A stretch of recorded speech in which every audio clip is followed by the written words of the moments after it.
Ce barrage chinois, vous le connaissez sûrement. Il s'agit du barrage des Trois Gorges, le plus grand et le plus puissant du monde. Mais ce record pourrait bientôt être pulvérisé, car la Chine a lancé la construction d'un nouveau ouvrage 3 fois plus puissant, le barrage du Motuo. Le chantier s'annonce pharaonique. 145 milliards d'euros, vous imaginez? Une somme astronomique. Et pourtant, Pékin n'a pas décidé. Ce barrage, à lui seul, produira 60 gigawatts, l'équivalent de tout le parc nucléaire français. Ou, si vous le préférez, de quoi alimenter des dizaines de millions de foyers. Et forcément, un tel projet inquiète et dérange ses voisins. Il provoque des tensions avec l'Inde et le Bangladesh. Parce qu'ici, ce n'est pas seulement de l'énergie, c'est l'eau, la ressource vitale que la Chine est en train de contrôler. Pour comprendre, regardez une carte. Motuo est situé au Tibet, dans l'Himalaya, là où un fleuve naît dans un glacier, traverse les montagnes les plus hautes du monde et chute de plus de 2000 mètres en seulement 50 km. Un monstre d'énergie naturelle. Et la Chine a décidé de l'apprivoiser. Ce n'est pas un simple barrage, c'est un complexe titanesque. 5 centrales en cascade, des tunnels creusés sur des dizaines de kilomètres. Une mécanique qui ressemble plus à la science-fiction qu'à l'ingénierie classique. Mais derrière l'ambition, il y a aussi des défis immenses. Comment moderniser une région isolée sans couper ses racines culturelles? Comment offrir de l'énergie à des millions de foyers sans bouleverser trop de vie locale? Et surtout, comment partir dans l'Himalaya, l'une des zones les plus instables du monde, tout en garantissant la sécurité? Le pari est gigantesque, mais ce n'est pas seulement un pari pour la Chine, c'est un pari pour l'Asie entière et même pour la planète. Pourquoi? Parce que l'eau de ce fleuve ne s'arrête pas aux frontières. En aval, plus de 130 millions de personnes en dépendent chaque jour.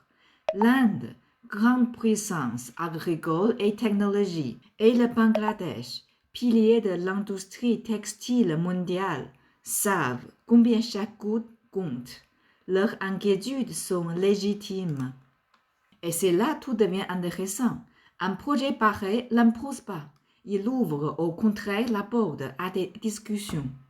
Il invite chacun, la Chine, l'Inde, le Bangladesh et même le reste du monde à réfléchir ensemble à l'eau, à l'énergie et à l'avenir. La Chine, en lançant un tel chantier, ne fait pas qu'ériger un barrage. Elle cherche une autre voie. Moins de charbon, plus d'énergie renouvelable.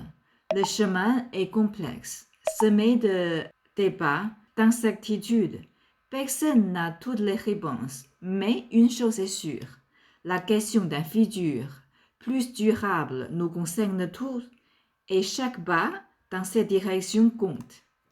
Et pour nous, entrepreneurs, dirigeants, cadres, il y a une leçon à retenir, oser. Oser avancer quand d'autres hésitent. Oser saisir une opportunité au moment juste. Parce que parfois, ce n'est pas en attendant la situation parfaite qu'on réussit, mais en posant, pas en bas, les bonnes décisions qui rapprochent de nos objectifs.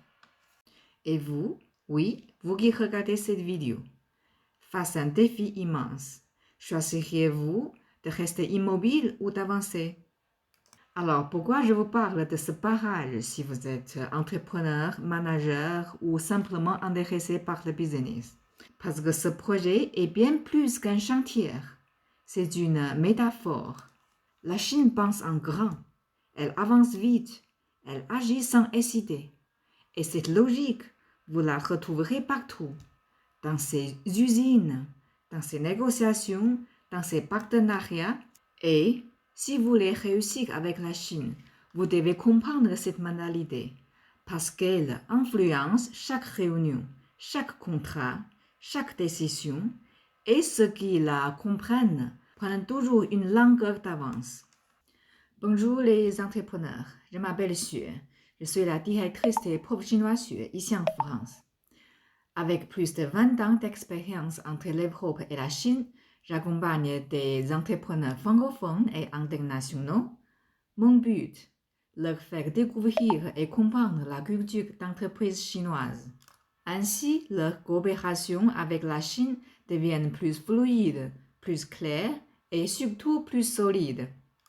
Je comprends vos défis parce que je les ai vus, vécus sur le terrain, dans les usines, les salons, les négociations stratégiques.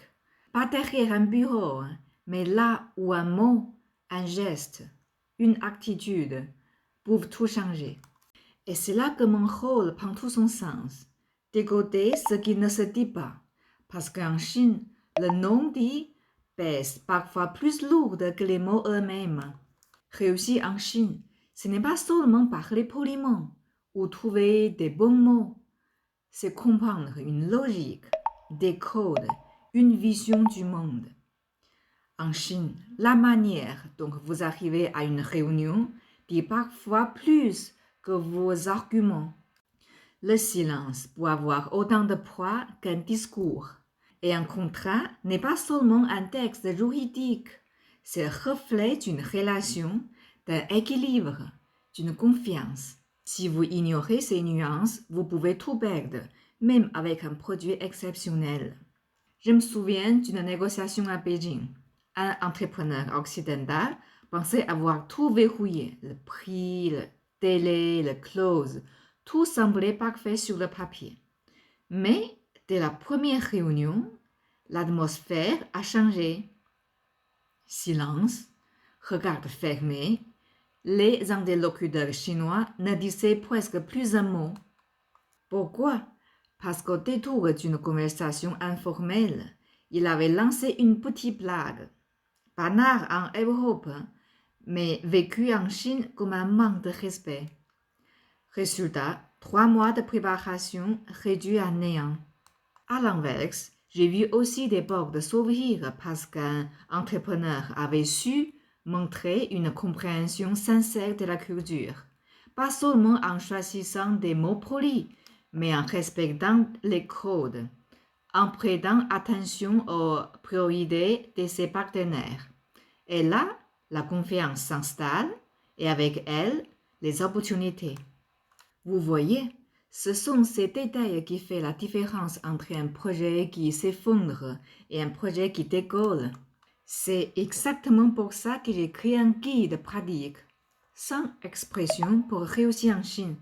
Ce n'est pas de la théorie, ce sont des phrases simples, issues du terrain. Vous pouvez les utiliser dès demain, même sans parler chinois.